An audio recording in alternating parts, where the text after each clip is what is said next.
जिज्ञासु श्रोता साथियों को संबोधि श्री का जय जिनेन्द्र नमस्कार। आत्मानंदी अनंत सिद्ध अरिहंत आचार्य श्री उपाध्याय जी लोक विराजित साधु साध्वीगण सारे संयम सुशोभित श्री हाथों को जोड़ मान मोड़ वंदन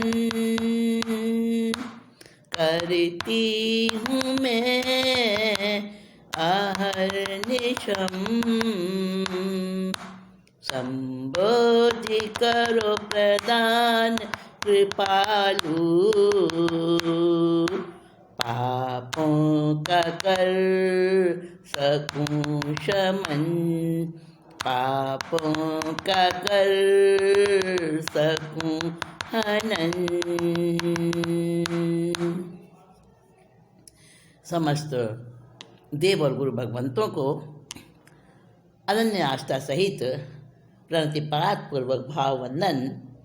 आप सबके अंतरतम में विराजित शुद्ध परमात्मा तत्व का मेरा अभिनंदन। श्रोता साथियों, वैराग्य की बात बहुत लंबी चल रही है। सुलस की कहानी अब समापन की ओर है। उसको मिल गए हैं एक ज्ञानी, विशिष्ट ज्ञानी मुनिराज। अमरपुर में राजा और प्रजा सभी बड़े प्रफुल्लित हैं, क्योंकि एक ज्ञानी मुनिराज का वहाँ शिष्यों सहित पदार्पण हुआ है। सुलस भी अपने परिवार सहित वहाँ जाता है। राजा अमरचंद भी, सारी जनता भी, सभी मुनिराज के दर्शन करते हैं, देशना सुनते हैं। और वहाँ पर सुलस अपनी जिज्ञासा रखता है मुनिराज के सामने। और जिज्ञासा क्या है? जो उसका प्रश्न समाहित नहीं हुआ था इतने समय से, वो यही सोचा करता था कि मैंने खूब भरपूर पुरुषार्थ किया और मेरे पुरुषार्थ में कोई कसर ना होने के कारण मुझे धन भी खूब मिला, खूब मैंने कमाया, पर टिका क्यों नहीं मेरे पास, टिकता क्यों नहीं? कभी कुछ कारण बनता रहता है।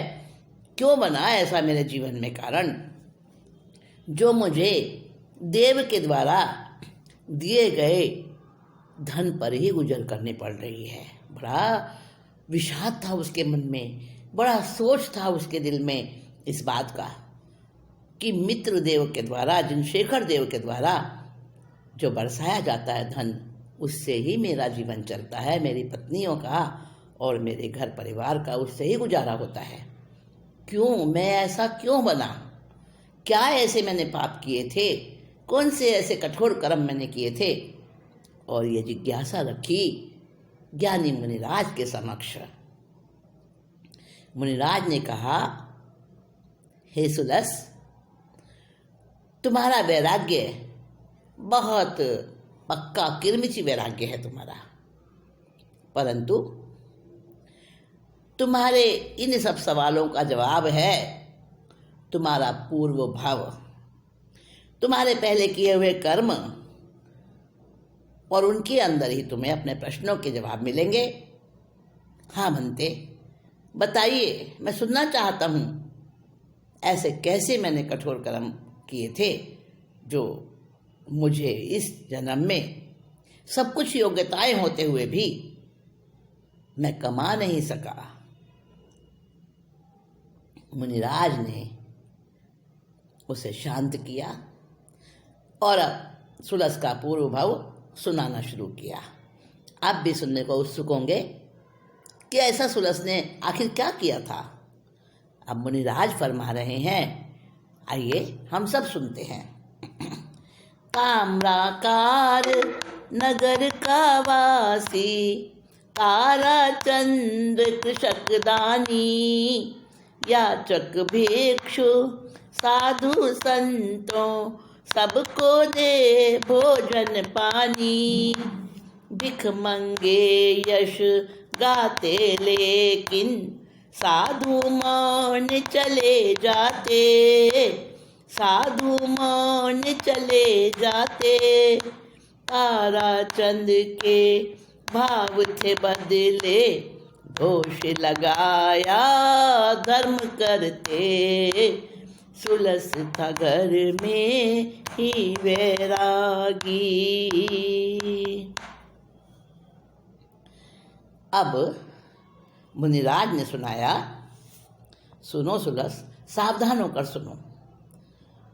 ताम्रकाल नाम की एक नगरी थी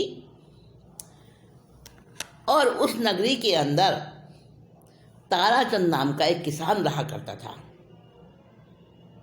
था तो वो किसान, पर साधु संतों के प्रति उसकी बहुत भक्ति थी। बड़ा दान करता था, याचकों को, भिखमंगों को, भिक्षु को, साधु संतों को, सबको भोजन पानी देता, सबको तृप्त करता, सबकी आवश्यकताएं जो भी होती उनको वो पूरा किया करता। अब जो दूसरे भिखमंगे वगैरह थे ना, याचक लोग, भिक्षु, सन्यासी, वो तो ताराचंद का यश गाते, दुआएं देते, बार बार उससे कहते, भाई तुम बड़े दानी हो, वास्तव में तुम्हारे जैसा दानी कोई वर्षों के बाद मिलता है। उसकी बहुत प्रशंसा करते ताराचंद की। लेकिन जैन साधु चुपचाप चले जाते हैं, कोई प्रशंसा नहीं करते उसकी। एक बार हुआ, दो बार हुआ, चार बार हुआ, हमेशा अब ताराचंद के भाव दूषित होने लगे। धर्म तो करता, सत्पात्र दान भी करता, पर धर्म क्रियाएं करते हुए भी दोष लगाया। क्या दोष लगाया?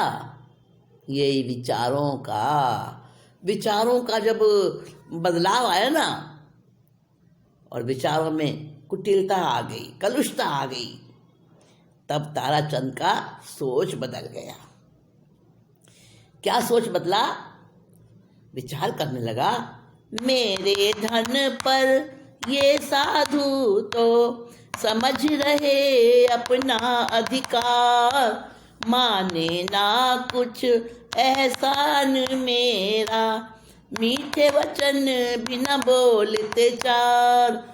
दूंगा याचक भिक्षुओं को ही, कुछ नहीं दूंगा इन साधुओं को, नहीं दूंगा इन साधुओं को। ऐसे कलुष भावों से उसने बांधा घोर अंतराय को, सुलस था घर में ही वैरागी। सुलस, मैं तुम्हें एक कहानी सुनाता हूँ।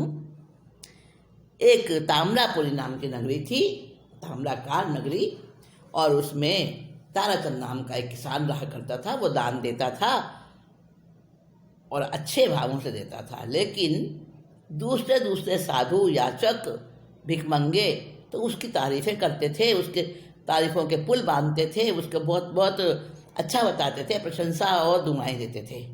लेकिन जैन साधु मौन रहते, दान ले लेते जो वो देता, और कुछ उसकी प्रशंसा नहीं करते ताराचंद की। अब ताराचंद ने जब ऐसा हमेशा देखा तो उसके भाव कलुषता से भर गए और सोचने लगा, अरे मेरे धन पर अपना अधिकार ही समझते हैं ये साधु, तो ऐसे साधु, ऐसे क्या कृतघ्न, कभी जो चार मीठे बोल भी नहीं बोलते, ऐसे साधु तो मैंने कभी नहीं देखे। कुछ मेरा एहसान ही नहीं मानते, मैं इनको हर आवश्यकता पूरी करता हूँ, इतना दान देता हूँ, इतना खाना पानी सब देता हूँ, तो मेरी कुछ यश गाथा ही नहीं गाते। ठीक है, आइंदा से जैन साधुओं को नहीं दूंगा, कुछ नहीं दूंगा इनको। दूसरे सन्यासी, याचक, भिखमंगे जो भी आएंगे उनको सबको दूंगा, बस जैन साधुओं को कुछ नहीं देना मुझे। ऐसी भावना उसकी बन गई और वो देना बंद कर दिया उसने जैन साधुओं को। कोई बात नहीं, जैन साधु तो संभावी होते हैं, उनको तो कोई फर्क नहीं पड़ता। लेकिन ऐसे कलुषित भावों से उस ताराचंद किसान ने घोर अंतराय कर्म बांध लिया। और केवल यही नहीं, बहुत निंदा करता उन साधुओं की, उनकी क्रिया की, उनके वैराग्य की, उनके धर्म की, उनकी भक्ति की, हर चीज की वो निंदा किया करता। जैन साधुओं को तो जैसे शत्रु मान लिया उसने अपना। और इस तरह से करते करते बहुत समय बीत गया, बहुत समय बीत गया। ताराचंद को अंदर से लगता भी था कि मैं अच्छा नहीं कर रहा हूं, फिर भी कर्मों के वश होकर वो वैसा करता था। काल बहुत बीता यूं ही एक मुनिवर आए नगरी में, उमड़ी श्रद्धा ताराचंद की, भक्ति से बहराया उन्हें।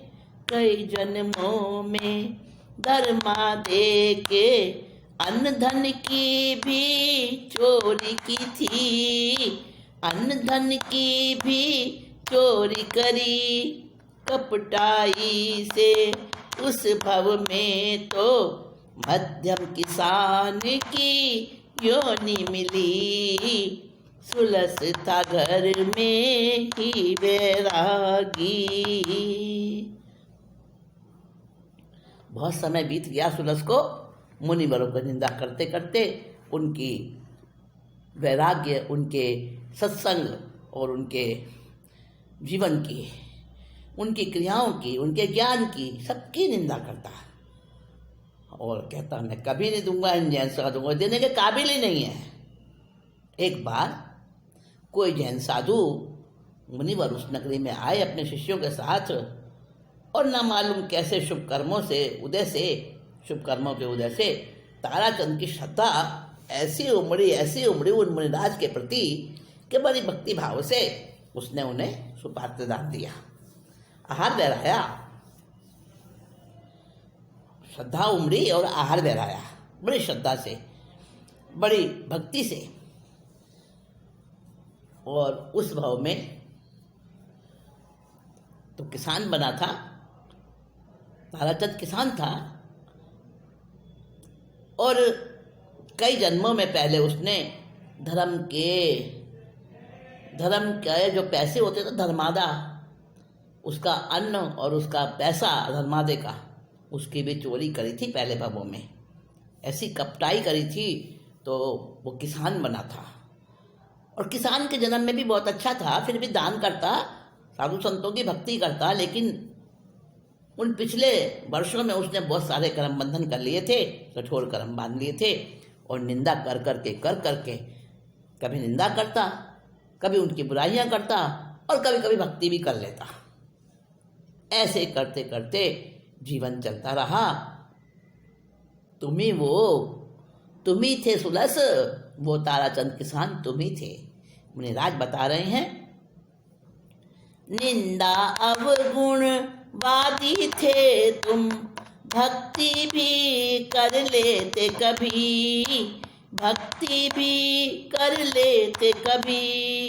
ऐसे तुम्हारे भावों से ही अशुभ कर्म की गठड़ी बंधी, अशुभ कर्म की गठड़ी बंधी।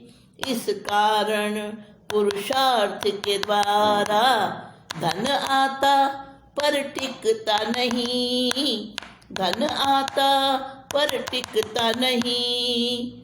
यश कीर्ति बदले में न चाहो, धान कहाता सच्चा वही। सुलस था घर में ही वैरागी।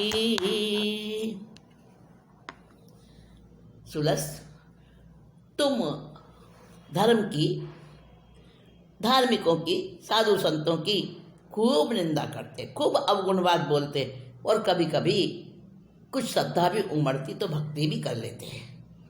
और ऐसे तुम्हारे गंदे भावों से, कलुषित भावों से तुमने खूब अशुभ कर्म बांध लिया। कई जन्मों में उससे पहले जो धर्म का, पुण्य का पैसा आता था, दान का पैसा आता था धर्म के नाम पर, उसकी भी तुमने चोरी करी थी। दान के अन्न की भी चोरी करी थी, और वो उसकी वजह से अशुभ भाव उस किसान के जन्म में भी तुम्हारे मन में खूब आते थे, किसान के भाव में भी। और बदले में तुमने खूब अच्छे कर्म बांधे, खूब कठोर कर्म, अशुभ कर्म खूब बांध लिए। अच्छे मतलब मात्रा में कर्मों का बंधन कर लिया, अशुभ कर्म गठड़ी बांध ली। इसी वजह से हे सुलस, इस जन्म में तुम पुरुषार्थ करते और धन तो खूब आता तुम्हारे पास, पर टिक नहीं पाता, चला जाता तुम्हारे हाथ से। तो बनते इसीलिए मेरा धन नहीं टिकता था। हाँ सुलस, दान सच्चा वही है कि बदले में न यश कीर्ति मांगो, न नाम की मांग करो। नाम, यश, कीर्ति, इज्जत, पद, प्रतिष्ठा दान के बदले में अगर मांगोगे तो वो दान सच्चा नहीं है, वो दान अच्छा नहीं है। दान वही सच्चा कहलाता है कि जिसके बदले में कोई डिमांड नहीं हो, केवल आत्मा के भावों की शुद्धि का ही उसके मन में विचार हो, वही दान सच्चा होता है। सुलस, तुमने कई जन्मों से अपने कर्म ऐसे बांधे और इस जन्म में तुमने सब कुछ भोगना पड़ा, कष्ट भी सहे, धन भी तुम्हारे हाथों से बार बार जाता रहा, और तुम्हें ना पत्नी का सुख मिला, न धन का सुख मिला। रोते ही रहे जीवन भर, परेशान ही रहे। पूर्व जन्मों का ये सारा चिट्ठा सुनकर सुलस तो भर गया। किससे? वैराग्य तो पहले से ही था। अब ऐसी सद्बुद्धि उसके अंदर आई कि अब तो मुझे संयम ही अंगीकार करना है। अब संसार में मुझे और कर्म नहीं बांधने हैं। राजा भी थे सभा में, अमरचंद राजा, उन्होंने भी ये सारी बातें सुनी, और भी बहुत सारे लोग थे, उन्होंने भी सुलस का पूर्वभाव सुना। तो बहुत से लोगों ने श्रावक के व्रत लिए, बहुत से लोगों ने संयम ग्रहण करने की इच्छा प्रकट करी, और सबसे बड़ी बात, राजा अमरचंद वो भी प्रतिबोधित हो गए सुलस के साथ साथ। और सुलस की पत्नियां दोनों, वो तो पहले से ही सीधा साधा जीवन बिता रही थी, उन दोनों ने भी दीक्षा अंगीकार करी, और सुलस का तो मन भर गया अच्छे से, भक्ति से, धर्म की श्रद्धा से। अपने ऊपर बहुत ग्लानि आई, हाय मैं कैसा दुष्ट, हाय मैं कैसा पापी कि मैंने दान भी दिया और दान देकर भी कर्म का बंधन किया। ऐसे मेरे कलुष भाव रहे। जग गई संबोधि संयम लूं, बस अब तो दिल ये चाहे। भूप भी थे मौजूद सभा में, वो भी प्रतिबोधित होते। दोनों ने संग ली दीक्षा और पालन निरति चार किया, पालन निरति चार किया। सुलस मुनि ने सिद्धि पाई, अमर मुनि देवलोक गए। सुलस का घर में ही वैरागी। अब सुलस को ऐसी सद इच्छा जगी, ऐसी संबोधि दिमाग में बैठी। संबोधि का अर्थ है शुद्ध विचार, ऐसा ज्ञान कि अब तो मुझे आत्मा का कल्याण ही करना है।